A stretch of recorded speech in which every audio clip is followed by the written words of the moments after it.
손가락으로 톡톡톡 두들겨 줄 거예요. 볼 쪽은 좀 많이 발라주시고. 그래서 기초 화장품 없이 선크림만 바르게 되면 내 피부는 그때부터 그냥 트러블이다. 이렇게 생각하시면 됩니다. 1년 중 가장 자외선이 강한 시기 바로 7, 8월이죠. 그래서 선크림들 많이 찾으시는데요. 선크림 참 말도 많고 탈도 많죠. 또 전문가들마다 다 주장하는 바가 달라서 오늘 제가 그 부분 속 시원히 다 정리해 드리겠습니다. 선크림은 일단 답을 드리면 꼭 발라야 합니다. 피부 트러블 걱정하시는 분들도 계시고 피부 노화 걱정하시는 분들도 계셔요. 개인차는 있지만 무기자차의 경우는 피부 트러블이 나지는 않아요. 하지만 유기자차의 경우는 피부 트러블이 좀 생길 수도 있고요. 여러 제품 써보신 후에 나에게 맞는 것을 찾아가시는 것이 가장 좋은 방법인데요. 그럼 대체 선크림, 특히 무기자차가 자외선 방어력도 좋고 피부 트러블도 덜 생기는 것은 알겠는데 허옇게 떡져서 못 바르겠더라고요 하시는 분들 많으시죠? 저도 그래요. 자, 무기자차 선크림 백탁 현상 없이 잘 바를 수 있는 꿀팁 지금부터 알려드리겠습니다. 저는 지금 기초 화장품만 바른 상태고요.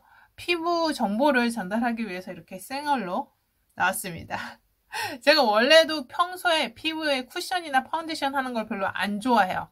오히려 나이가 들면 피부 노화 때문에 이 피부결이 더 울퉁불퉁하잖아요.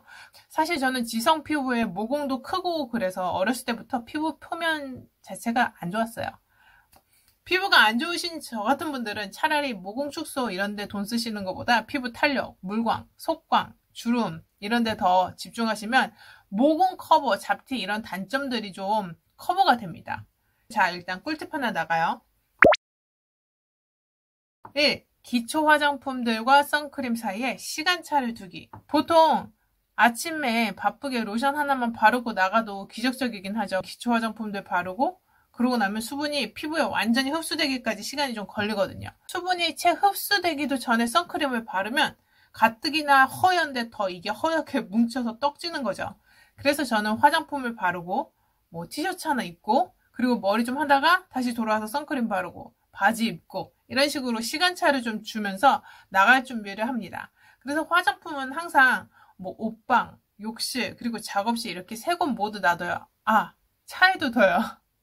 그래야 다른 준비를 하면서도 기초 화장품을 바를 수 있고 그리고 선크림을 매 순간 놓치지 않고 또 바를 수 있거든요.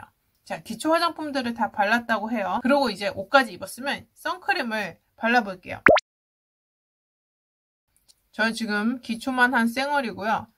이 백탁 현상 엄청 진한 걸로 가지고 왔어요. 진짜 진하거든요. 보이시나? 자, 얘를 무조건 손가락 2마디로 짜셔야 돼요. 이렇게. 엄청 많죠? 왜 선크림 동전만한 사이즈로 크기로 해서 발라야 된다고 하잖아요. 근데 이걸 한 번에 덕지덕지 바르게 되면 하얗게 되죠. 근데 하얀 게 투명하고 뽀샤시하게 하얀 게 아니라 덕지덕지 이제 백탁인간이 돼버리잖아요. 이거를 바르기 위해서 방법을 말씀을 드리겠습니다. 그 전에 그리고 여기서 기초 상식을 하나 말씀드리면 이 튜브 같은 거는 사용하고 난 후에는 꼭 이 뚜껑을 닦아주세요. 입구를. 여기가 오염이 되지 않아야 피부 트러블도 막을 수 있거든요. 굉장히 간단하면서도 중요합니다. 자, 이제 섹션을 나눠서 바를 건데요. 얘를 한 번에 덕지덕지 바르는 게 아니고 섹션을 나눠가지고 바르는 거예요. 자, 이렇게 하나, 둘, 셋. 하나, 둘. 얼굴 크게 맞춰서 발라주세요. 자, 목도 같이 발라주셔야 되는 거 아시죠?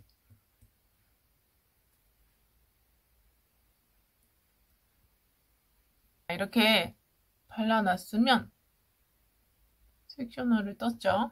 손가락으로 톡톡톡 두들겨 줄 거예요. 특히 볼 쪽은 방어가 우리 웬만해서 안 되잖아요. 모자를 써도. 그리고 여기는 볼 쪽은 좀 많이 발라주시고 그리고 코랑 이마는 이제 나중에 발라줄게요. 그런데 사실 우리가 동양인이어서 그렇지 서양인들은 아시죠? 코가 제일 높아서 햇빛이 제일 먼저 받는 데가 이 코잖아요. 그래서 여기를 제가 서핑할 때 그때 보니까 백인 애들은 여기다가 무슨 하얗게 케이크 위에다가 생크림 얹어 놓듯이 이만큼을 올려 놓더라고요. 아마 이게 높아서 자외선 영향을 많이 받는 부분이라서 그런가 봐요. 그러니까 자기 얼굴에서 가장 높은 부분은 좀 더 많이 발라주세요. 두껍게. 그래야 완벽하게 차단이 될 수 있습니다. 그리고 목부터 귀도 갈 건데 나는 귀에 뭐 머리가 저처럼 길어서 이렇게 끈적이는 거 싫어 이런 사람들은 여분으로 발라주세요. 그 다음에 손가락을 쓸 건데요. 손가락이 2번 손가락은 좀 강하잖아요. 그래서 3, 4번 손가락을 쓸게요. 손가락 안쪽 부분을 활용해서 쓸 거고요. 이렇게 톡톡톡 두들겨 주시는 거예요. 톡톡톡. 엄청 일부러 제가 하얀 걸로 가져갔는데 진짜 하얗죠 이거. 만약에 내가 피부 트러블이 싫다 이러시는 분들을 위해서 보여드리고 있는 거잖아요. 피부가 트러블이 생기고 노화가 생기는 이유가 다 있어요. 기본적으로 피부에 좋은 성분 자체는 아니지만 이렇게 두들기니까 점점 아까 그 허였던 거에서 많이 사그라들고 있죠. 여러분 이거 두들기실 때 조심하셔야 될 거는 빡빡 두들기지 않도록 피부 여러분 관리받으러 가시면 거기 관리실장님들이 거의 깃털 같은 손가락 놀림으로 해주시죠. 그런 느낌으로 가야 돼요. 절대 세게 하지 않아요. 피부에 자극이 되거든요. 지금 굉장히 많이 흡수되는 게 보이시나요? 이렇게 자외선 차단제를 500원 동전만큼 바르는 게 쉽지가 않습니다. 자외선 크림을 발라도 별로 효과 없다. 나는 트러블만 난다. 이러시는 분들이 그만큼 공을 안 들이시는 것과 어느 정도 일맥상통하는 면이 있어요. 그러니까 왜 공부 같은 경우도 나는 해봤는데 안 돼. 막 이러는 분들 있잖아요. 제대로 매뉴얼대로 안 하고 또는 중도 포기해서 오히려 더 안 한 것만 못한 아니면 내 맘대로 하거나 지금 제가 가까이 대볼게요. 어느 정도 계속 흡수가 되고 있죠. 손바닥 전체로 얼굴을 처발처발 하시는 분들 계세요. 저도 급할 때는 막 그렇게 하는데 애초에 이렇게 섹셔너를 떠놓으면 그런 실수를 방지하게 돼서 좋아요. 이렇게 많이 두들겨주니까 벌써 흡수가 많이 됐죠. 선크림 똑같은 거 발라도 이렇게 될 수도 있고 저렇게 될 수도 있으니까 조심해 주시는 거를 추천드려요. 저는 입술도 바릅니다. 이게 쌩얼이라서 뾰루지 보이죠?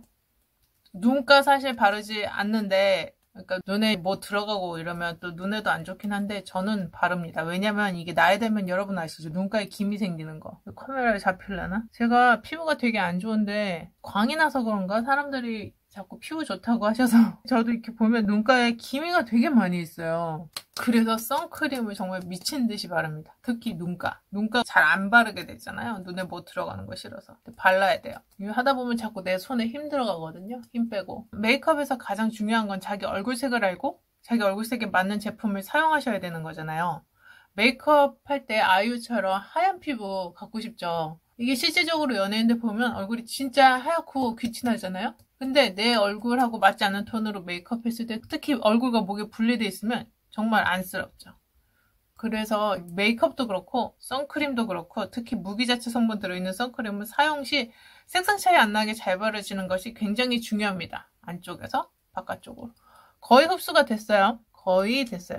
아직 이렇게 좀 하얗게 뜬 부분인데 그 다음에 2차로 한 번 더 발라줄게요. 아까 500원짜리에서 짜놓은 거에서 반밖에 못 썼거든요. 그리고 조심하셔야 될 건 눈에 껴요. 저 같은 경우 눈에 바짝 붙이기 때문에 눈곱으로 같이 끼거든요. 꼭 조심해 주셔야 됩니다. 면봉으로 닦아내시는 게 가장 좋겠죠? 자, 한 번 더 바를게요. 찍져서. 뭐 제가 순서는 편의상 말씀드렸는데 사실 순서는 크게 상관이 없어요. 바르는 게 중요합니다. 일단 발라야 돼요. 사람들이 안 바르는 게 문제야. 발라야 돼. 이렇게 발라줘. 그리고 또 무한 흡수를 시킵니다. 자, 안쪽에서 바깥쪽으로, 안쪽에서 바깥쪽으로. 선크림 바르실 때 여러분 기초 화장품 먼저 발라야 되시는 거 아시죠? 저처럼 게으르신 분들은 선크림만 바르면 어때요? 막 이러시는 분들 계시고 저도 정말 급할 때는 그냥 선크림만 바르고 나가거든요. 다른 건 포기해도. 그리고 여러분 옛날에는 이렇게 손으로 쳐내는 방식이 유행이었는데 요즘은 웬만하면 피부 자극이 없는 방식으로 그냥 이렇게 손가락 끝으로 두들겨주는 게 요즘 또 추세예요. 트렌드예요. 아예 자극이 제일 없는 쪽으로. 이렇게 두들겨주면 이게 피부가 밀리면서 또 이렇게 자극이 되잖아요. 그러면 이제 없던 주름도 생길 수 있고. 확실히 처음에 먹여놓으니까 많이 두들겨 놓으니까 두 번째도 흡수가 제법 잘 되고 있죠. 선크림은 워낙 피부를 보호하기 위해서 만든 제품이지 피부를 좋게 만들려고 만든 제품이 아니잖아요. 그래서 내 피부를 자외선으로부터 방어하려고 만들어진 제품이지. 그래서 기초 화장품 없이 선크림만 바르게 되면 내 피부는 그때부터 그냥 트러블이다. 이렇게 생각하시면 됩니다. 그러니까 기초 화장품들을 꼼꼼히 피부를 먼저 보호하고 그 다음에 유수분 밸런스 맞춘 후에 선크림을 바르는 메이크업을 하시는 걸 추천드려요. 트러블 안 나게 조심하실 수 있는 방법이 손수건이에요. 손수건을 갖고 다니시면서 왜 여름에 땀 엄청 나잖아요. 그럴 때 휴지로 뚝뚝 닦지 마시고 손수건을 이용해서 땀을 흡수시켜주세요. 내가 집에서 깨끗이 빨아 쓰는 면손수건 이런 거 있죠. 피부 트러블 방지에도 좋은 게 이 땀이 흐르게 되면 우리 벌써 지금 이것만 해도 제가 지금 500원짜리 만큼 양의 선크림을 얼굴에다가 얹어놨는데 그 전에 물론 기초 단계에서도 엄청 들어갔을 거 아니에요? 그리고 또 그 외 메이크업하고 이러면 벌써 모공에 유수분들이 피지랑 함께 다 막 얽히고 설켜 있어요. 땅구멍이 모공을 막아버리면 트러블이 생기겠죠. 그리고 세포가 증식할 수 있는 맛있는 냠냠거리들도 많이 제공하는 격이 되는 거예요. 그리고 왜 땀을 닦아낼 때 왜 휴지를 사용하면 안 되냐? 휴지에는 형광물질 이런 게 들어있기 때문에 오히려 그냥 면손수건 집에서 매일 빨아 쓰는 게 제일 깨끗하고 위생적이니까 많이 흡수가 됐죠. 이렇게 흡수해서 두들겨주면 자 보세요 여러분 지금 제 목하고 어깨하고 라인하고 그렇게 많이 발랐는데 큰 차이가 안 나죠. 우리 보통 이게 백탁현상 자외선 크림 500원 양을 얼굴에다가 손으로 처벌처벌하면 벌써 이렇게 가부키 인형처럼 하얘졌을 텐데 섹셔너를 뜨고 손가락으로 톡톡톡톡 해서 흡수를 시켜주는데 좀 공을 들여주니까 다 싹 흡수가 됐습니다.